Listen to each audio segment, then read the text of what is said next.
मुलांना बाहेर नेलं की त्यांना मॉलमध्ये जाऊन बर्गर आणि पिझ्झा हवा असतो. कितीही ओरडा, काही फरक पडत नाही. पण आपण आया काही कमी आहोत का? तोच बर्गर आपण भरपूर भाज्या घालून घरी करायचा आणि एकदा हा चाखला ना की त्यांना बाहेरच्या बर्गरची आठवणच येणार नाही.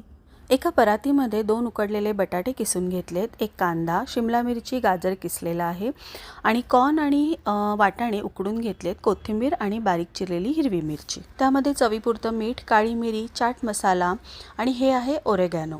सोबतच इथे मी पिझ्झा सीझनिंग घातलंय. आता हे सगळं आपल्याला एकत्र मिक्स करून घ्यायचं आहे. टिक्की आपल्या छान क्रिस्पी होण्यासाठी मी इथे टोस्टची पावडर घेतली आहे.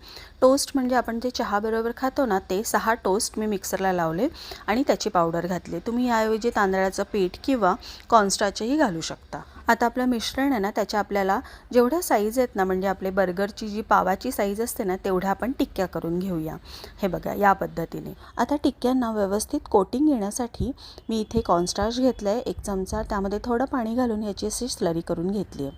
यामध्ये ह्या ज्या टिक्क्या आहेत ना, त्या व्यवस्थित घोळवून घेऊया आणि इथे मी घेतले ब्रेड क्रम्स. त्या ब्रेड क्रम्समध्ये आपण ह्या टिक्क्या दोन्ही साईडने छान कोट करून घेऊया आणि स्लरीमुळे काय होतं तर ही जी ब्रेड क्रम्स आहेत ना, ते व्यवस्थित कोट होण्यासाठी मदत होते.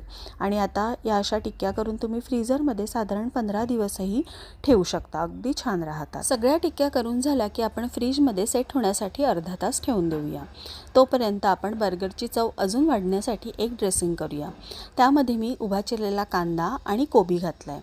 यामध्ये आता आपण काही सॉसेस घालूया, जसे की मेयोनीज आहे, त्यानंतर चिली सॉस आहे आणि आपलं टोमॅटो केचप. या ड्रेसिंगऐवजी तुम्हाला जर लेटीज मिळाले आणि ते घातले तरीही चालेल.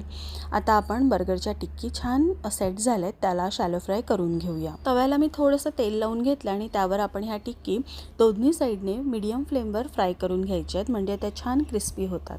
आणि आपण जे वरून ब्रेड क्रम्स लावलेत ना, त्यामुळे त्याचा क्रिस्पीनेस अजून वाढतो. हे बघा, मी तुम्हाला दाखवतेच की किती छान झालेले आहेत. आता आपण आपल्या टिक्की तयार आहेत.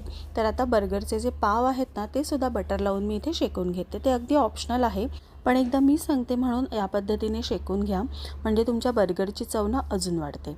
आता आपले पाव दोन्ही साईडने मस्त गोल्डन ब्राऊन झालेत. ह्याला असेंबल करूया. बटरमध्ये शेकलेला पाव, वरून क्रंची आणि फ्लेवरफुल सलाड, आपली टिक्की तर आहेच आणि सोबत वरून चीज स्लाइस. हे कॉम्बिनेशन म्हणजे अगदी भन्नाट. तुम्ही पण नक्की करून बघा आणि कसं झालं ते मला कमेंटमध्ये सांगा. व्हिडिओ बघितल्याबद्दल खूप सारे धन्यवाद.